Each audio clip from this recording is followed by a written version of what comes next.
জলপাইগুড়ির দশদরগা এলাকায় মর্মান্তিক পথ দুর্ঘটনায় মৃত্যু হল এক তরুণীর। মৃতের নাম শম্পা রায়। গুরুতর জখম হয়েছেন পায়েল মহন্ত। দুজনেই বেলাকোবার বাসিন্দা এবং ময়নাগুড়ির বিডিও অফিসের বাংলা সহায়তা কেন্দ্রে কর্মরত ছিলেন। শনিবার এসআইআর ডিউটিতে যাওয়ার সময় স্কুটিতে করে রওনা দেন তারা। অভিযোগ, দশদরগা এলাকায় পেছন থেকে একটি ডাম্পার ধাক্কা মারলে দুজনই ছিটকে পড়ে। ঘটনাস্থলে মৃত্যু হয় শম্পার। আহত পায়েলকে প্রথমে জলপাইগুড়ি মেডিকেল কলেজ, পরে শিলিগুড়ি নার্সিংহোমে ভর্তি করা হয়। ঘটনায় শোকের ছায়া পরিবারে। Bureau report, জজবাত 24 Bangla. আমার নাম সুভাষ রায়। সুভাষ রায়। বললাম, কি হয়েছিল ঘটনাটা বলেন। ঘটনাটা কি, এখন বাসটি ডিউটি যাচ্ছে বাসটি ডিউটি যায়, মনে করতে বলে ডিউটি, ঠিক আছে, আমি মানলাম। কিন্তু গাড়ি যে রেখে যায় সেটা হবে জানি, কিন্তু গাড়ি যে আজকে নিয়ে যাবে সেটা আমি জানি না। আজকে কোথায় যাচ্ছিল? মনে করি কিসের ডিউটিতে? ডিউটিতে কিসের ডিউটি করছিল? এসআরআই বলে ডিউটি আছে, এসআরআই ডিউটি যাচ্ছে। তারপরে এই ঘটনাটা। তারপরে ঘটনা যাওয়ার সময় ঘটনা, দশদরগা বাংলামতলার মাঝামাঝি ঘটনা। কি বলবেন, এই যে শনিবারে এসআইআর এর ডিউটিতে যাচ্ছে?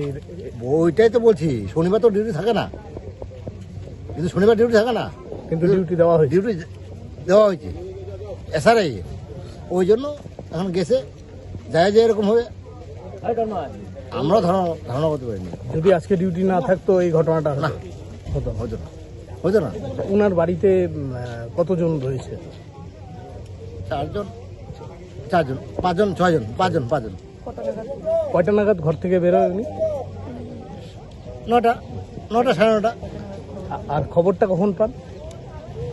আমি তো ছিলাম না, 10টা, 10:30 দিকে আমি খবর পাই। খবরটা পাইছি। 10টার দিকে খবর পাই। আচ্ছা, উপার্জন উনিই করতেন? উনি উপার্জনের মধ্যে ওই, তাছাড়া নাই। কোনো দাবি রাখছেন সরকারের কাছে? এরকম একটা ঘটনা হলো, সরকারি কাজ করতে গিয়ে। এখন চিন্তা ভাবনা করবো, দিব সরকারকে দাবি দিব, জানাবো সরকারকে, জানাবো ঊর্ধ্বতন কর্তৃপক্ষে জানাবেন? হ্যাঁ, জানাবো। পরিবর্তে চাকরি লাগবে। একটা বোন আছে, ছোট বোন আছে, উনিও শিক্ষিত, উনিও চোদ্দ বাস যেন পায়। কিন্তু এই অবস্থায় একটা প্রাণ চলে গেল, এটাকে তো ওইটাই তো চিন্তা করছি। আমরা তো চিন্তা করছি, আপনারা সবাই চিন্তা করেন যেন বাড়ির ফ্যামিলিটা বাঁচে যেন। আপনি কি হন ওনার? কাকা। কি নাম? সুভাষ রায়, কাকা। আমার নাম সব্যসাচী বক্সি। মর্গে কি হয়েছে, কেন এসেছেন?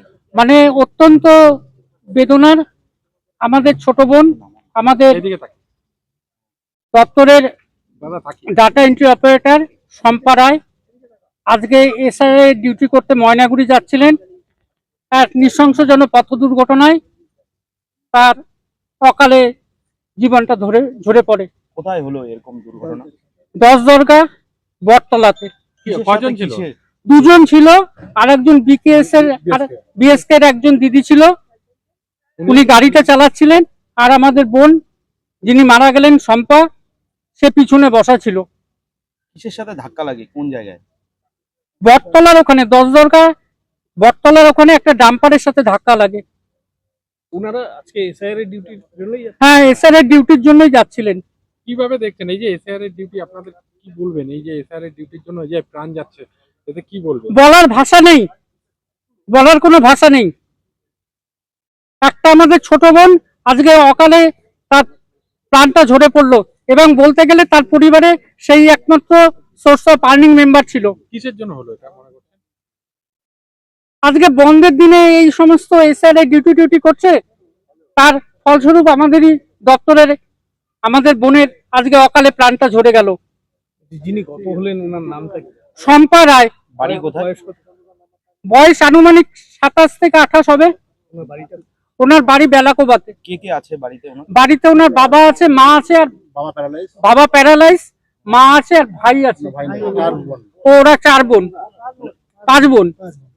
ওই সংসার চালাতো নাকি? ওই সংসার চালাতো। আপনার নামটা? আমার নাম সব্যসাচী বক্সি।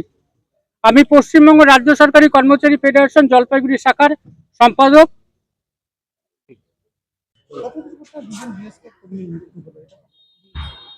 একজন মনে হয় যতদূর সম্ভব খবর পেয়েছি প্রয়াতা হয়েছেন, আরেকজন রিকভার করছেন। খুবই দুঃখজনক ঘটনা। বাংলা সহায়তা কেন্দ্র তো আমাদের অন্যতম স্তম্ভ, এবং আমাদের সহকর্মীরা তারা একজন চলে গেলেন, একজন আছেন। তো আমি খোঁজ নিয়ে দেখছি এই মুহূর্তে এমএসবিপি সাহেব এবং তার পুরো টিম জলপাইগুড়ি গভর্নমেন্ট মেডিকেল কলেজে ব্যবস্থা করছেন। যিনি চিকিৎসাধীন রয়েছেন, তার সিটি স্ক্যানও করা রয়েছে এবং আস্তে আস্তে তার অবস্থা স্থিতিশীলতার দিকে এগোচ্ছে বলে খবর। স্যার ওনারা কি